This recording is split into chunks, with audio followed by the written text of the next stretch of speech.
이제 마태복음 강해를 아마 연말까지는 계속 하게 될 것 같습니다. 레위기랑 가장 가까운 복음서는 마태복음입니다. 왜냐 마태복음은 누구를 위해 쓰인 것이죠? 유대인을 위해서, 유대적 배경을 아는, 레위기를 아는 사람들이 본다라는 전제로 쓰여진 것이 마태복음이기 때문에 헬라인을 위해 쓴 누가복음, 로마인을 위해 쓴 마가복음, 그 다음에 보편적인 누구나 봐도 될 것으로 쓴 요한복음과 마태복음은 관점이나 표현이 같을까요? 다를까요? 다릅니다. 그래서 마태복음이 레위기 이어서 하는 복음서로서 적합하다 해서 마태복음을 준비하고 말씀을 나누기로 했습니다. 오늘 제목이 무엇입니까? 네 명의 여인들이 남긴 흔적을 보라 라는 말과 동시에 너의 여인이라는 뜻이 여기 제목에는 제가 이중으로 남겨놨습니다. 이게 누구 이야기라는 겁니까? 내 이야기일 수 있다는 겁니다. 네 명일 수도 있지만 your women, 너의 여인들. 우리 권사님들, 여집사님들은 역시 마찬가지예요. 우리 마음속에 그것이 무엇이냐 하는 건 좀 말씀 나누겠습니다. 예수님의 족보는 마태복음하고 누가복음에 나오는데요. 마태복음은 열자마자 나와요. 저희가 중학교 다닐 때, 초등학교 다닐 때 기도원에서 나온 파란색 그 카바로 되어 있는 신약 성경을 친구들에게 주면은 읽다가 지쳐버려요. 맨날 낳고 하는 것처럼 보이니까 조금만 넘어가면 괜찮은데 그 얘기 많이 들으셨죠? 누가복음은 3장에 나와요. 마태복음 족보는 몇 장에 나옵니까? 1장에. 누가복음은 족보가 3장에 나오는데 누가의 직업이 뭐였습니까? 그 누가는 사도행전도 누가가 썼지만 자세히 미루어 살핀 이런 표현을 많이 써요. 그게 무슨 의미냐면요, 해부하다라는 뜻입니다. 의사는 뭘 합니까? 해부하잖아요. 그 애텁시라고 영어로 나오는데 이거는 부검입니다. 부검하듯이 자세히 봤다. 근원부터 자세히 봤다고 누가복음 1장에 나오는데 그 근원이 다른 말로 하면 뭡니까? 족보죠, 족보. 그래서 누가복음 1장에 바로 족보가 나오지 않고 3장쯤에 가서 나오는 이유는 1장부터 족보를 들이대면은 헬라인들, 그리스인들이 남의 나라 족보에 관심이 있을까요? 없을까요? 없으니까 다른 이야기를 쭉 한 다음에 세례요한 이야기도 하고 그런 다음에 근원부터 살핀 그것이 무엇인지를 3장쯤에 와서 딱 집어넣습니다. 그래서 틀린 거 첫째 뭐냐면 마태복음은 1장부터 누가복음은 3장에 나온다는 거고요. 마태복음 족보는 위에서 아래로 내려옵니다. 아브라함과 다윗의 자손 예수 그리스도의 족보하고 쭉 내려오는데 누가복음은 예수님으로부터 올라가요. 마태복음은 맨 위가 아브라함과 다윗인데 누가복음은 맨 위가 누구예요? 아니에요. 맨 밑이 예수님이고 맨 위는 하나님이에요. 이분이 하나님의 아들이다, 하나님의 보냄받은 분이다라고 하는 표현이 헬라인들에게는 그 정보가 필요했고 유대인들에게는 거기까지 갈 필요도 없고 이분이 누구와 누구의 자손이다 그러면 끝나는 거예요. 아브라함과 다윗의 자손이다 그러면은 최고의 혈통이고 100% 신뢰할 만한 그런 분이다라고 정황으로 이해가 됐기 때문에 마태가 그렇게 쓴 것입니다. 지난주에 우리 박계준 선교사님 모셔가지고 설교하시면서 은혜 많이 받으셨죠? 그분이 놀라셨대요. 너무너무 우리 어르신들이 집중하고 들으시고 한 분도 조시는 분이 안 계시더라. 그래서 제가 한 분은 계시지 않았겠냐 그랬더니 안 계셨대요. 깜짝 놀랐대요.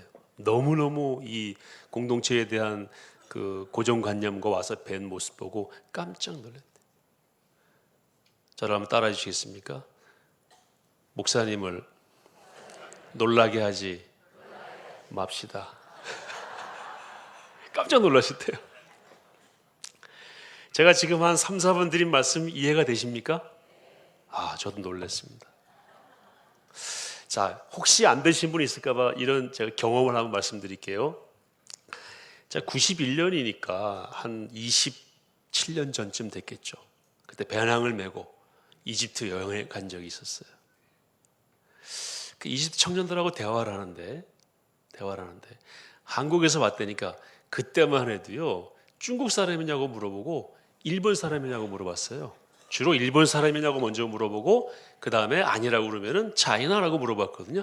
그래서 제가 그 서울 올림픽 마스코트 티셔츠를 가져가서 입고 다녔고요. 용비어천가 쓰여진 한글 티 있잖아요. 뿌리 깊은 난간 바람에 안 이멜세 그거 이렇게 입고 갔었는데 그것도 뭔지 모르더라고요. 그래서 제가 그분들하고 대화하면서 한국 대통령을 얘기를 했더니 이름을 몰라요. 그 대화가 안 되는 거예요. 그런데 차범근을 알더라고요. 진짜입니다. 그 차범근하고 대화 풀어 나가서 이집트의 유명한 축구 선수 이름을 제가 지금 기억이 오락가락 하는데 그분 얘기를 하면서 대화를 이렇게 재밌게 한 적이 있습니다. 자, 제가 무슨 얘기 한 줄 아시겠죠?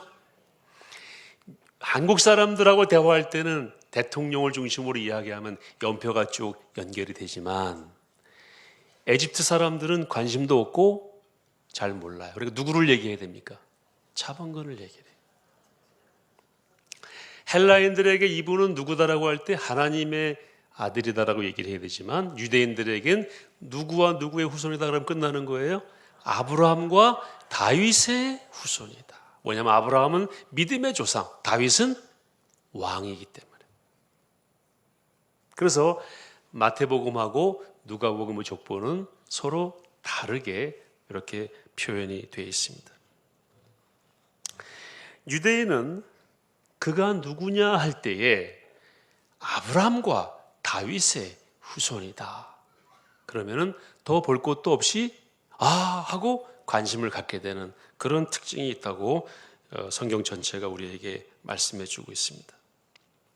그런데 마태복음과 누가복음의 차이가 있어요. 그건 뭐냐면은 누가복음에는 원래 유대인들도 족보에 여자 이름은 안 올라갑니다. 그런데 누가복음에도 마찬가지로 여자 이름이 안 올라갔어요. 헬라인들도 안 올라갑니다. 딱 맞는데 마태복음의 족보에만 여자 이름이 올라가 있어요. 그게 차이점입니다. 그게 네 여인입니다. 사실은 마리아까지 5명이 들어가 있지만 마리아를 제외하고 조상으로 봤을 때는 몇 명입니까? 4명입니다. 이 4명에 대해서 우리가 묵상하는 것이 오늘 나눌 주제입니다. 이 4여인의 공통점이 있어요. 첫 번째는 이방인이라는 것입니다. 그 대단한 아브라함의 후손이고 다윗의 후손인데 따져보니까 혈통이 뭐였습니까? 이방인인 거예요. 여러분, 이방인은 유대인들이 어떻게 취급하는지 아시죠? 짐승 취급합니다. 지금도 비슷해요. 그리고 이렇게 말합니다. 하나님은 이방인들을 지옥의 땔감으로 쓰시려고 만드셨다. 그들은 이방인이고 우리는 택함받은 선민이다. chosen people 이렇게 얘기하죠. 우리는 택함받은 자들이다. 그 선민이라고 이야기를 합니다. 그 의식이 뿌리 깊습니다. 그런데 그냥 족보도 아니고 누구 족보에 이방인이 올라와 있는 거예요? 왕의 족보. 왕의 족보에 이방인들이 딱 올라와 있어요. 다말은 가나안 여인이었고 다말은 누구랑 동침했어요? 시아버지 유다와 동침해가지고 아들을 낳았죠. 라합은 어디 사람이었습니까? 여리고 사람이었고 기생이었습니다. 룻은 모압 여인이었어요. 모압은 롯이라고 하는 사람이 소돔과 고모라 성이 멸망당한 다음에 딸들과 동침해서 낳은 첫째 아들, 둘째 아들 모압, 암몬 그 두 사람들이 강 건너가서 만든 민족이에요. 부끄럽습니까? 자랑스럽습니까? 부끄럽죠. 지금의 요르단입니다. 밧세바는 유대인은 맞습니다. 그런데 남편이 이방인이었어요. 히타이트, 헷 족속입니다. 우리아의 아내죠. 공통점이 이방인이거나 남편이 이방인이었던 사람이라고 하는 것이 첫 번째 공통점이고, 두 번째는 정상적이지 않은 방법으로 혈통에 올라온 사람들이에요. 그렇죠? 다말은 원래 유다의 남편이 아니잖아요. 시아버지인데 남편들이 죽으니까 대를 잇기 위해서 창녀로 위장을 해서 시아버지와 동침해서 부끄러운 아들을 낳은 거예요. 그 아들 이름이 뭐예요? 베레스입니다. 베레따에서 베레스라고 말하는 분도 있어요.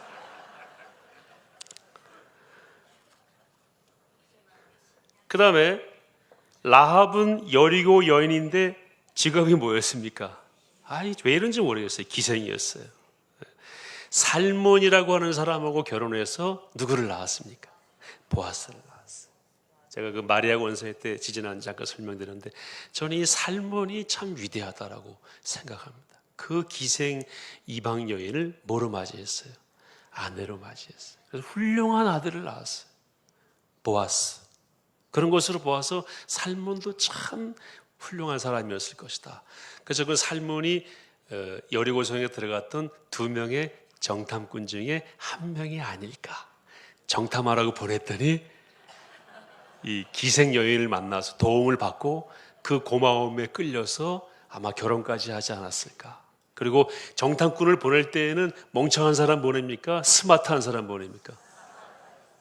그렇겠죠? 믿을 만한 사람 보내겠어요? 못 믿을 사람 보내겠어요?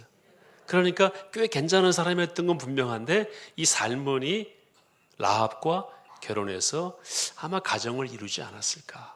그냥 다른 정보는 없으니까. 다른 정보는 없어요.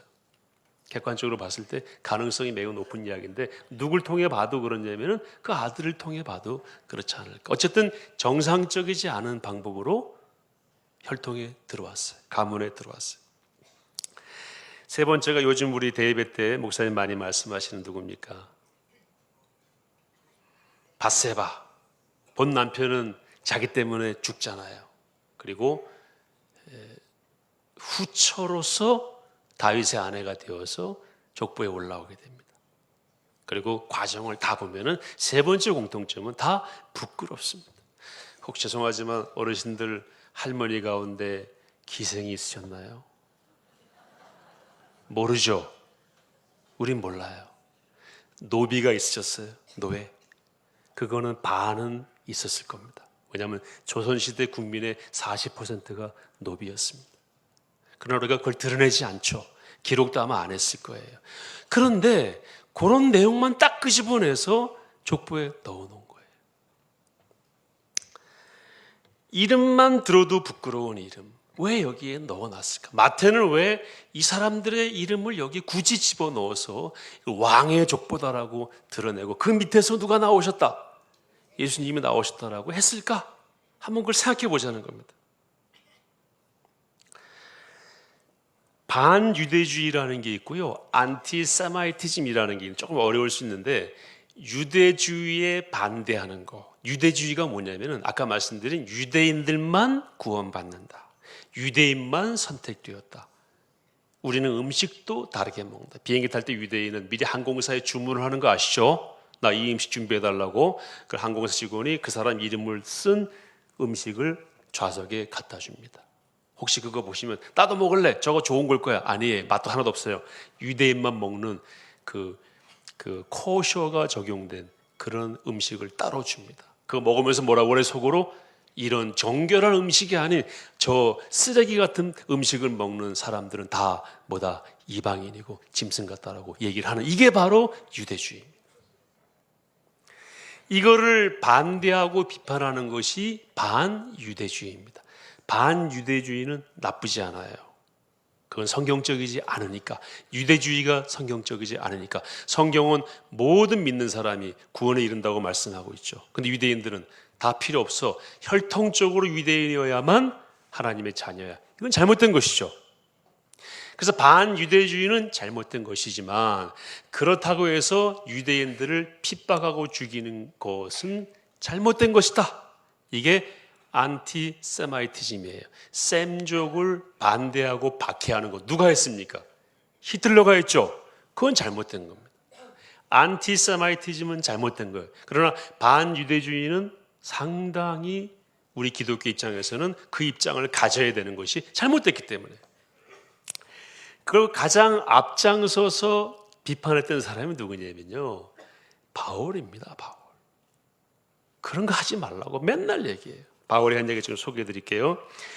어리석은 변론과 족보 이야기와 분쟁과 율법에 대한 다툼은 피하라. 이것은 무익한 것이요 헛된 것이라. 디도서 3장 9절에 말씀하고 있고, 디모데전서 1장 4절에서 신하와 끝없는 족보에 몰두하지 말게 하려 함이라. 이런 것은 믿음 안에 있는 하나님의 경륜을 이룸보다 도리어 변론을 내는 것이다. 나 엄청난 사람이야, 나로 말할 것 같으면, 바울은 사실은 유대인은 아니었죠. 바울은 어느 지파였습니까? 베냐민 지파였어요. 그러나 유대주의자였었어요. 이렇게 말합니다. 나는 난지 8일 만에 할례를 받고 베냐민 지파였고, 바리새인 중에 바리새인이었고, 율법으로는 완벽한 사람이었고, 그리고 가장 최고의 율법학자 가말리엘에게 직접 교육받은 제자였다. 이게 유대주의의 전형입니다. 나는 누구보다도 유대주의자였다. 예수님을 알고 난 다음에 그 모든 지식과 그 모든 배경을 뭐로 여기겠다고 그랬습니까? 배설물로 여기겠다. 나는 예수 그리스도 외에는 아무것도 자랑하지 않겠다. 그전에는 하나하나가 자랑거리였어. 나 8일 만에 정확히 할례 받았어, 너는 7일 반 만에 받았지, 뭐 이렇게 따지는 거예요. 그 사람들은 8일 만에 받아야 돼. 그래서 저도 우리 아들 8일 만에 할례 하려고 병원에 알아봤더니 안 해준대요. 재미삼아 한번 알아봤더니, 왜냐면요, 요즘 병원은 다른 여러 가지 이유로 안 한다고 그러더라고요.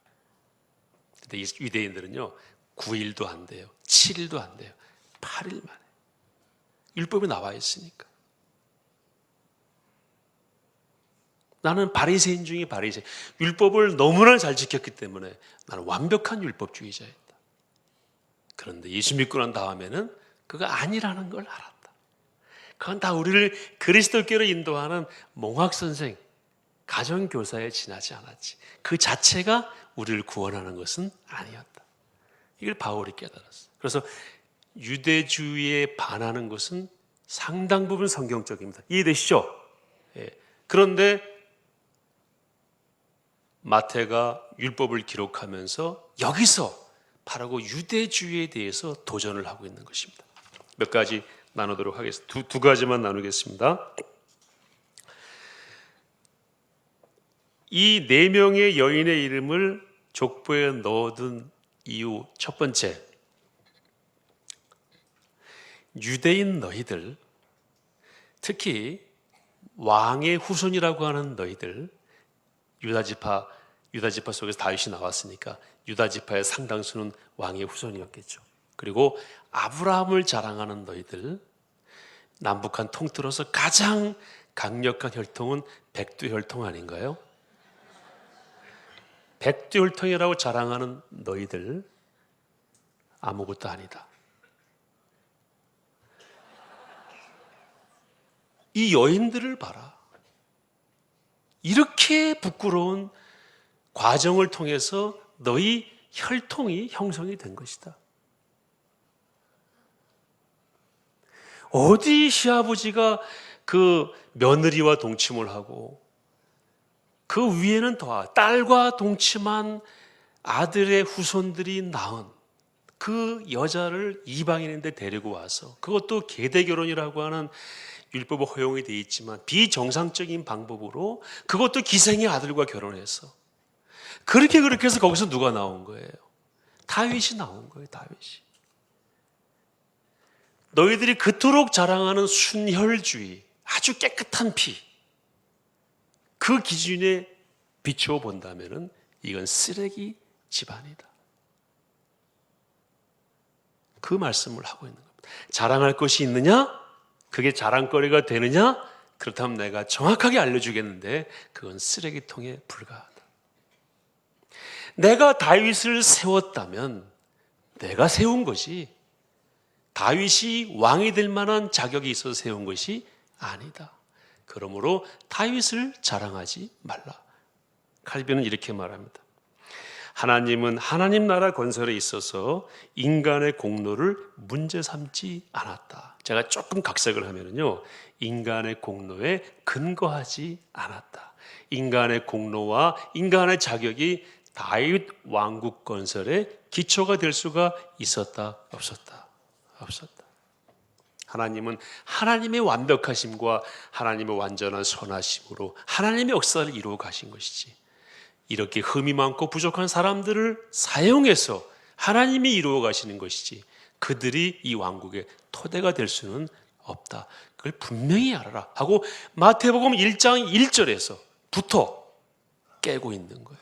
뭘 깨고 있는 겁니까? 유대주의를 깨고 있는 거예요. 탈탈 털어봤자 아무 유익이 안 되는 유대주의를 깨고 있는 것입니다. 두 번째는요, 치유와 회복입니다.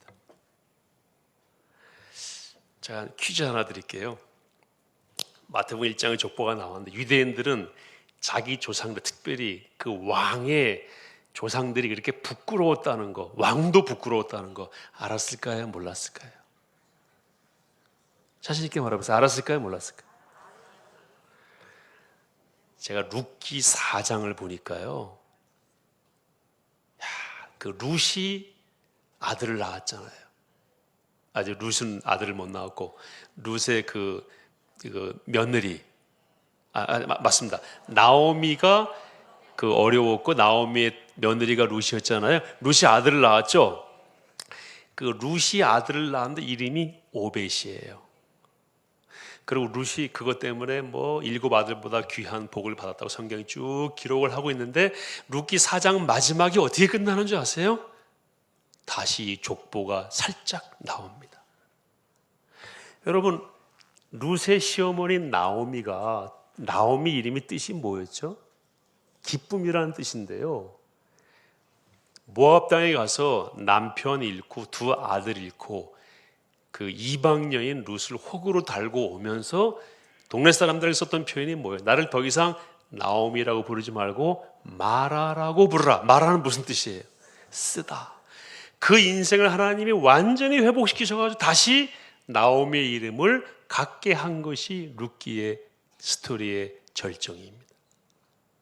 그래서 아들을 얻고 17 아들보다 귀하다라고 손주를 얻고, 그리고 손주의 어머니처럼 이제 그 나오미가 그 오벳을 키우게 되는데, 그 이야기의 맨 마지막에 갑자기 누가 나오는지 아세요? 다말이 나와요. 다말. 또 부끄러운 이야기가 나옵니다. 다말부터 나와요. 다말부터. 이 오벳이 어디서 나왔느냐 하면은 다말부터 시작해서 보아스, 그 다음에 보아스로부터 오벳이 나왔다고 소개합니다. 이 의미가 뭘까요?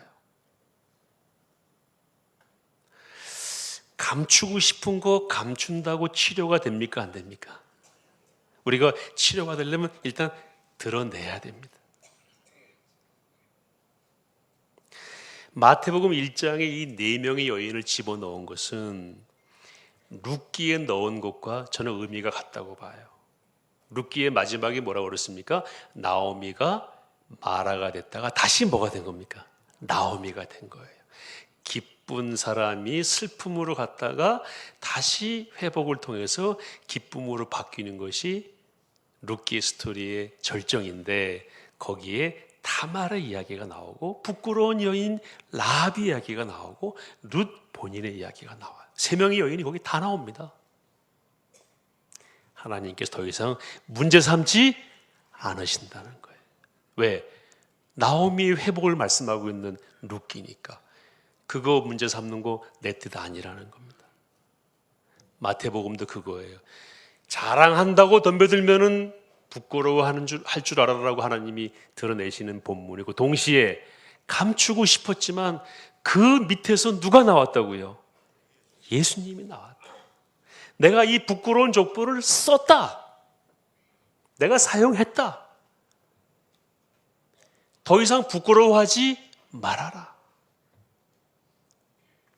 가수 윤복희 씨가, 그분이 권사님이신가 그렇다고 그러죠.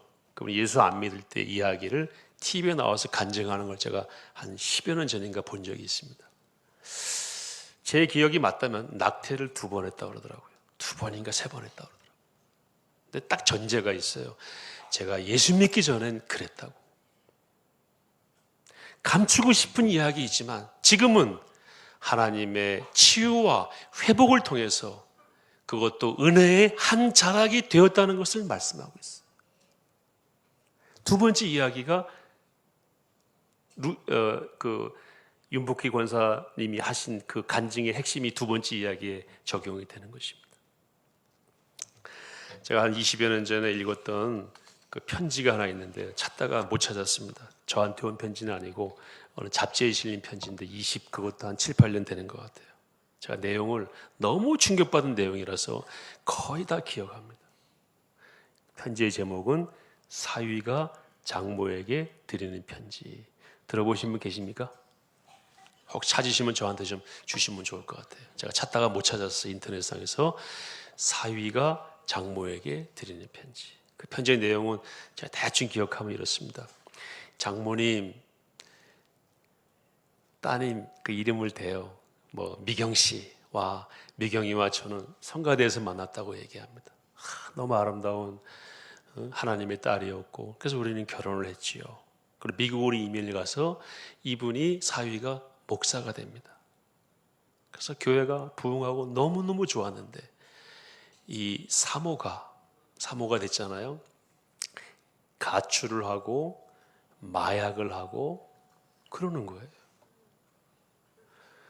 그 교회가 한참 부흥하고 좋을 때마다 자기는 너무너무 괴로웠고 힘들었다고.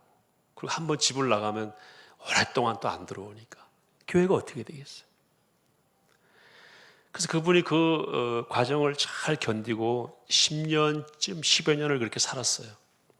살다가 오랫동안 소식이 없던 아내가 경찰서에서 연락이 와서 가보니까 그 편지에는 제가 기억하기로는 신시내티의 어느 병원이라고 얘기를 합니다. 그 병원에 누워있는데 가서 봤더니 마약으로 중독돼가지고 사람이 이제 누워있는 거지. 인사불성이 돼가지고 그 병상에 앉아서 거기서 장모님께 쓰는 편지, 이 얘기를 한 번도 말씀을 안 드린 거예요. 이제 비로소 제가 말씀을 드립니다. 이유가 뭡니까? 이제 저는 끝낼 겁니다. 당신 딸은 날 이렇게 힘들게 했어요. 그게 아니고요. 저는 여전히 제 아내를 사랑합니다. 어머니 잘 모르셨겠지만 다니엘이라고 하는 아들이 있었어요. 그 아들도 제 소생이 아닙니다. 그것도 씁니다. 그거 왜 쓰는 거예요? 고발하려고 쓰는 게 아니고 그거 다 제가 받습니다. 이걸 이야기하는 것과 안 하는 건 무슨 차이가 있습니까? 안 하는 거는 부끄럽다는 얘기잖아요. 하는 거는 그것까지 다 포함해서 저의 아내에 대한 사랑에 들어가 있습니다. 그런 편지예요. 그리고 맨 마지막에 제 기억으로 뭐라고 되어 있냐면 하나님이 승리하셨습니다. 하나님이 이기셨습니다. 제 아내를 사랑합니다. 어머니 사랑합니다. 그렇게 편지가, 이게 바로 이 족보에 나온 이야기랑 너무 비슷한 것 같아요. 말씀을 정리하겠습니다. 사람이 얻고 싶은 욕망의 단계가 있대요. 마지막 단계가 자아실현의 단계라고 합니다. 메슬로우라고 하는 사람이 40년대 발표한 이론인데 지금도 그 이론은 많은 분들이 활용하고 있어요. 우리 기독교하고는 좀 달라요. 그렇지만은 자아실현의 단계가 5단계, 제일 높은 단계고 그 바로 밑에가 이스팀, 영어로 말하면 자존감 또는 존경받는 거. 셀프 이스팀 하면 자존감이고 이스팀 하면은 존중받는 거예요. 인정받는 거. 인정의 욕구라는 게 있죠. 우리가 말없이 봉사하지만 그래도 무슨 욕구가 있습니까? 누가 좀 알아주기를 바라는 욕구가 있잖아요. 저한테도 있겠습니까? 없겠습니까? 저는 많아요. 이 말씀 드리겠습니다. 여러분들은 마음속에 4명의 여인과도 같은 부끄러운 이야기들이 있어요. 40명일 수도 있어요. 그래서 내 여인이라고 제가 말씀드린 거예요. 넷이라고 그러지 않고 내 여인이라고 말씀드린 거예요. 있죠? 부끄럽죠? 오늘 이 족보 이야기는 뭐냐면은 우리가 자랑하려고 치면 이렇게 부끄러운 족보이지만 이 족보, 쓰레기 같은 이 족보도 하나님이 인정하셨다. 그래서 사용하셨다라는 게 핵심이에요. 우리에게 적용하면 우리에게도 뭐가 있습니까?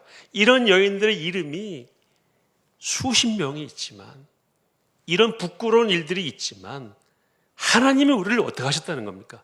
인정하셨다는 거예요. 아멘이시죠? 이게 복음입니다. 그 목사님이 장모님께 편지를 쓸 때 고발하려고 쓴 게 아니에요. 마태가 이 족보를 쓸 때 고발하려고 쓴 게 아니에요. 이 더러운 족보 그러려고 쓴 게 아니에요. 하나님이 그럼에도 불구하고 우리를 어떻게 하셨다? 인정하셨다. 가장 높은 단계로 우리를 인정하셨다. 이것만 묵상해도 웬만한 인간의 걱정은 사라집니다. 그리고 나오미가 될 수 있어요. 나오미가 뭐라고 그랬습니까? 기쁨이에요. 기쁨. 여러분 그런 복을 받으시기를 축복합니다.